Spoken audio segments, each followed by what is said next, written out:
And on this Wednesday morning, San Diego's drying out after a storm brought rain across the county. The wind delayed over 200 flights at the San Diego International Airport yesterday, according to FlightAware.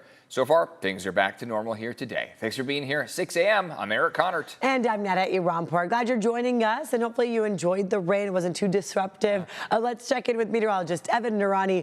The kids were so excited to splash around. I mean, the rain boots were on, and everyone's jumping in puddles. I feel like for some of the kids, I mean, it feels like it's been forever. It's been like, you know, probably 10% of their lifespan that they haven't seen rain for. So, I mean, this really does show what a long time we've gone without notable, measurable, impactful rain. Yesterday was a good one for us, a very beneficial day in our forecast. Today's forecast takes us to drier conditions. The storm came and it went. So now we've got drier skies on the back end of it. 67 degrees out by the coast, low 70s as we look inland. There are still some scattered showers that are stacked offshore, likely to impact us over the next couple hours. We'll maybe add another couple hundredths of an inch, but that's about all we've got. And over the next several days, we'll keep that warm up going. More details on what that looks like coming up in just a bit. Back to you. Evan, thank you very much. Right now, Sharp healthcare nurses all around San Diego are hitting the picket line. CBS 8's Regina Garita live outside Sharp with more on their demands and how the health system is responding to all this. Regina. Hey, good morning, guys. Yeah, well, picketing is well underway at this point. You can kind of already see just the amount of professionals, licensed professionals and nurses who are here outside of Sharp Mary Burch Hospital. And of course, we're seeing them with their shirts and some of the signs that they have currently holding. Now, I want to bring in Naisha Richard, who's actually a nurse, who's been a nurse here at Sharp for 17 years. You've been talking a little bit about your backstory, so share with us how you sort of started here. Okay, well, actually started here as a newborn. I was born at Sharp, my whole family was, and then I had my daughter here at Sharp Mary Burch. And the nurses who took care of me, my daughter was a preemie, and the nurses who took care of me were the ones that made me want to become a nurse. So when I finished nursing school, I automatically came here to Sharp Mary Burch, and the nurses that took care of me and my preemie daughter were the nurses that taught me to become a nurse. And so 17, 18 years later, here I am teaching other new nurses how to be the nurse that I am today because of what happened 18 years ago.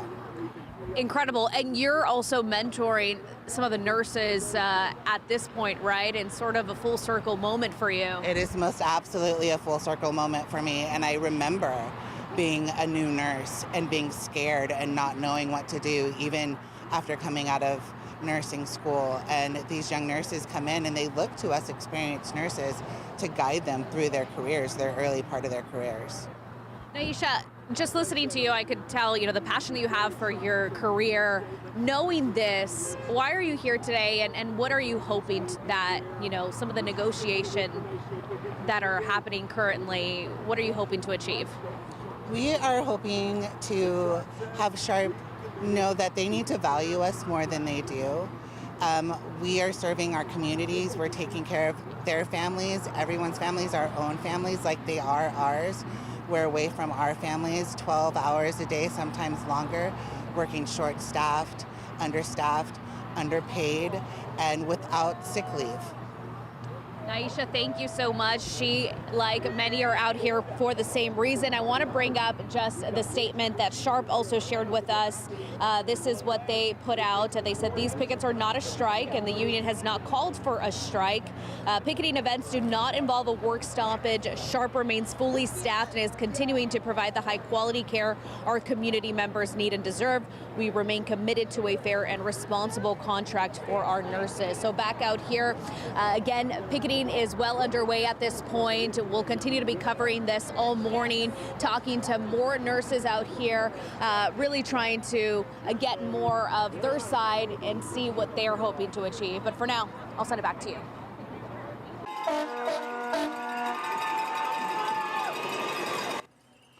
This morning, an estimated 31,000 Kaiser Permanente healthcare workers are on strike. They're demanding better wages and staffing. This is a 5-day strike. It'll last through Saturday. It spans 500 medical centers across California, Hawaii, and Oregon. Workers, including pharmacists and midwives, say wages have not kept pace with inflation. They're asking for a 25% wage increase over 4 years. Kaiser Permanente countered with a 21.5% increase, saying workers already earn 16% more than industry averages. All Kaiser hospitals and clinics will remain open. A girl is recovering this morning after police say a 7th grade boy stabbed her at Coronado Middle School. Police say the boy used a pocket knife and that it happened inside the school's library during a class break yesterday. Officers arrested the boy and the girl was taken to a hospital. No word on her condition. The school did not go on lockdown and police say there was no active threat to students and staff. Well, it's day 15 now of the government shutdown. U.S. service members are getting paid here this morning. President Donald Trump says they're getting checks due to a reallocation of funds. Also today, 2 unions are trying to stop the layoffs of federal workers who've lost their jobs during the shutdown. They're asking a judge for an emergency injunction. Meantime, the Senate rejected the GOP funding bill for the 8th time as Democrats continue to push for an extension to health care subsidies under the Affordable Care Act.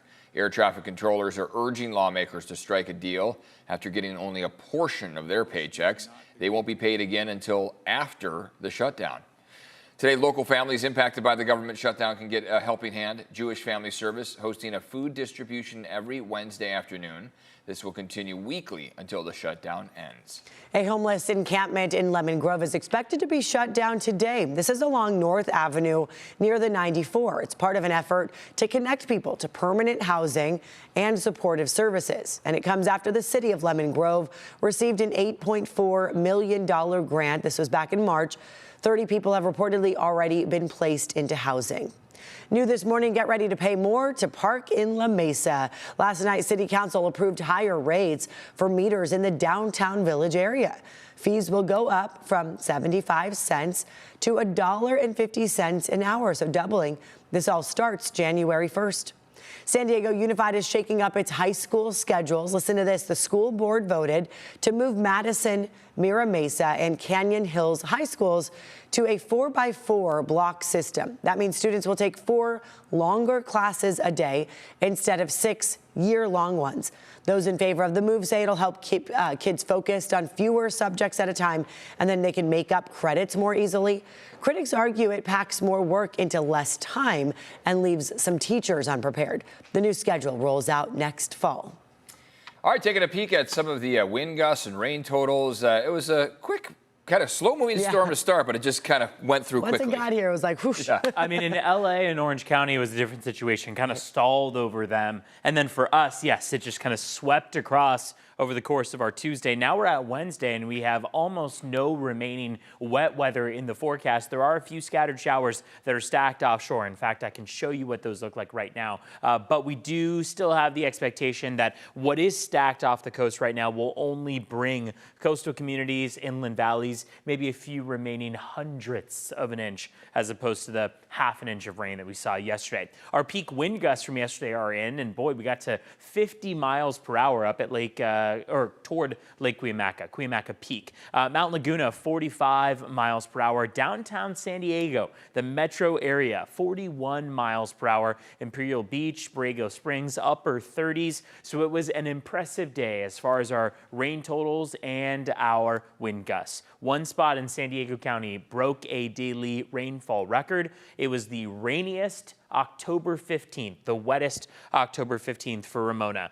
31 100ths is what they got to. It broke a record of only 4 100ths set back in 2006. Riverside broke a record from 1907 on their rain totals. So beats a record from October 15th of 1907, with Riverside now bringing it to 53 100ths. You can see how a couple spots, including Anaheim and Santa Ana, came in with over an inch of accumulating rain over the course of the day yesterday. Still have a good amount of cloud cover outside. Sunrise is at 6:53, so another about 40 minutes before we get there. As we start to see the sun come up, we'll notice that those clouds are starting to break apart. We will, like I said, still have some scattered showers in the mix over the course of the day. And we also will still see, even in spots that haven't seen any activity today, that there's some remaining pooling and ponding of the water from yesterday on the roads, especially out in East County. Current temperatures are mostly in the 50s, 55 in Encinitas, 58 in Carlsbad, and 54 up in Fallbrook this morning. Let's check in on traffic, see your drive times and your road conditions. As we start off the morning, we don't have any major backups, but I do want to take you to one spot where you could start to run into some slightly slower speeds. This is on the 15. You got the right-hand shoulder blocked with a stalled vehicle on the 15 northbound. This is at Miramar Way. You can see those northbound lanes are not impacted right now. However, Kearney Villa Road could be running into some delays right at Miramar Road. So this is off the freeway, but right on that surface street as you exit, where you could run into some slight backups this morning. Other than that, though, there aren't any major delays to watch for. This is a live look that we have of the southbound 5 at E Street, where volume is absolutely starting to pick up as the morning commute begins. So just be prepared for some slightly slower speeds as you drive out the door this morning. Might also be dodging some palm fronds and debris on the roads following all the wind that we saw over the course of the day. You can always head to CBS8.com/traffic. It's got the latest there as well.